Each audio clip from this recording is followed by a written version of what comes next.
Free fire में सबसे tough है कंसिस्टेंट हेडशॉट मारना, क्योंकि हेडशॉट मारने के लिए pro settings, best sensitivity and fire button size और कुछ सीक्रेट ट्रिक्स पता होनी चाहिए, जो आज मैं इस वीडियो में बताने वाला हूँ। और इस वीडियो में कुछ ऐसी सेटिंग्स भी देखेंगे जो सिर्फ प्रो प्लेयर्स ही यूज करते हैं। तो वीडियो में आगे बढ़ने से पहले चैनल को सब्सक्राइब कर लेना, जिससे आपको सारी सीक्रेट ट्रिक्स मिलती रहेंगी। तो सबसे पहले एक सेटिंग जिसको ऑन करके हम लोग पिंग इशू को रिजॉल्व कर सकते हैं। अरे भाई, हेडशॉट तभी मारोगे ना जब पिंग 999 नहीं होगा। तो इस सेटिंग को ऑन करने के लिए जाना है गेम सेटिंग्स में, फिर नेटवर्क में और ऑप्टिमाइजेशन सेटिंग को ऑन कर देना है, जिससे गेम प्ले करने के टाइम पे आपको स्टेबल नेटवर्क मिलता रहे। और इस सेटिंग को ऑन करने के बाद हर बार डेटा और वाईफाई को गेम के बीच में स्विच भी नहीं करना पड़ेगा। सेकेंड सेटिंग को ऑन करके आप प्लेयर की लोकेशन पता कर सकते हो। तो मैं कोई कैरेक्टर या यूएवी की बात नहीं कर रहा, ये एक प्रॉपर सेटिंग है जिससे हम लोकेशन पता कर सकते हैं। इस सेटिंग को ऑन करने के लिए जाना है डिस्प्ले सेटिंग में और स्क्रॉल करके गन शॉट्स अलर्ट को ऑन करना है, जिससे जब प्लेयर्स फायर करेंगे तो आपको प्रॉपर डायरेक्शन पता चलेगी कि फायर किस साइड से आया है, जिससे फाइट के बीच में आप डिफेंस और अटैक सही से कर पाओगे। वैसे गेम में एक और सेटिंग है जो प्लेयर को फाइंड करने के लिए यूज होती है। इस सेटिंग को ऑन करने के लिए जाना है वाइब्रेशन में, फिर साउंड विजुअलाइजेशन को ऑन करके फुट स्टेप्स को भी ऑन करना है। इस सेटिंग से आपका फोन वाइब्रेट होने लगेगा जब एनिमी आपके पास मूवमेंट करेगा। और सबसे इम्पोर्टेंट, वाइब्रेशन में फुट स्टेप्स को छोड़कर सारी सेटिंग्स ऑफ रखना है। तो चलो, अब पिंग इशू भी सॉल्व हो गया है और प्लेयर की लोकेशन भी पता कर ली। अब बारी है हेडशॉट मारने की, लेकिन उसके लिए बेस्ट हेडशॉट सेंसिटिविटी भी पता होनी चाहिए। तो मैं आपकी डिवाइस की रैम के अकॉर्डिंग सेंसिटिविटी बताने वाला हूँ। आप वीडियो पॉज करके अपने डिवाइस के लिए सेंसिटिविटी लगा लेना।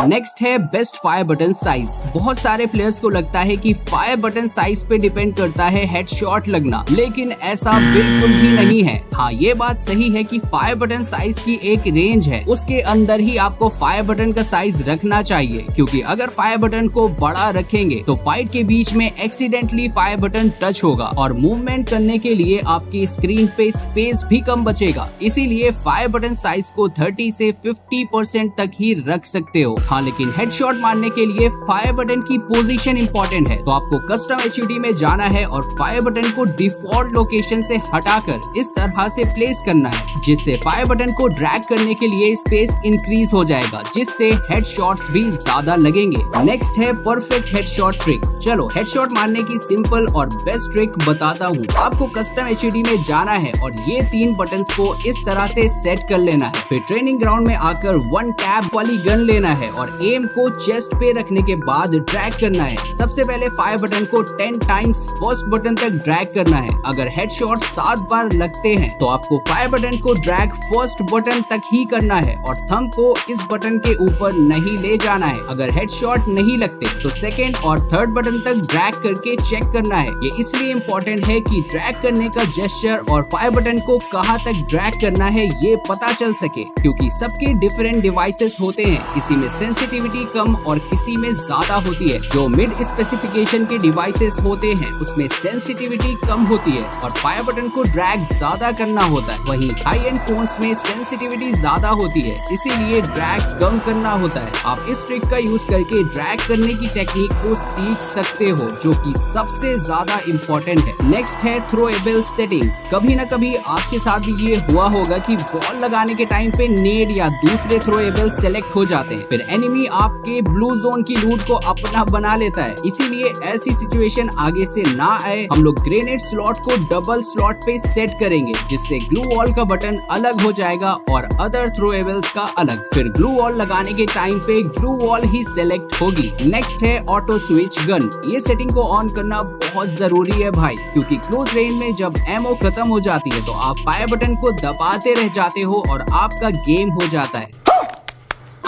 आपका गेम ओवर हो जाता है। इसीलिए सेटिंग को ऑन करने के बाद एमओ खत्म होने पे दूसरी गन ऑटो स्विच हो जाएगी, जिससे आप एनिमी नॉक कर सकोगे। लास्ट सेटिंग होने वाली है बीआर स्कोरबोर्ड। आपके स्क्वाड में भी एक ऐसा प्लेयर होगा जो 1-2 फायर करने के बाद ये बोलता होगा, गोली का बचा है भाई, बस एक गोली का। इस सेटिंग को ऑन करके आप अपने टीममेट्स की सारी इंफॉर्मेशन देख सकते हो, जैसे कि किसने कितना डैमेज दिया और हर प्लेयर का स्किल कॉम्बिनेशन भी। तो आज की वीडियो में बस इतना ही। आई होप आप सबको ये वीडियो अच्छी लगी होगी। अगर वीडियो अच्छी लगी है तो चैनल को सब्सक्राइब करके बेल नोटिफिकेशन को ऑन कर लेना, जिससे सारी वीडियोस आप तक पहुंच जाएंगी। So this is Eroake signing off right now. See you family next.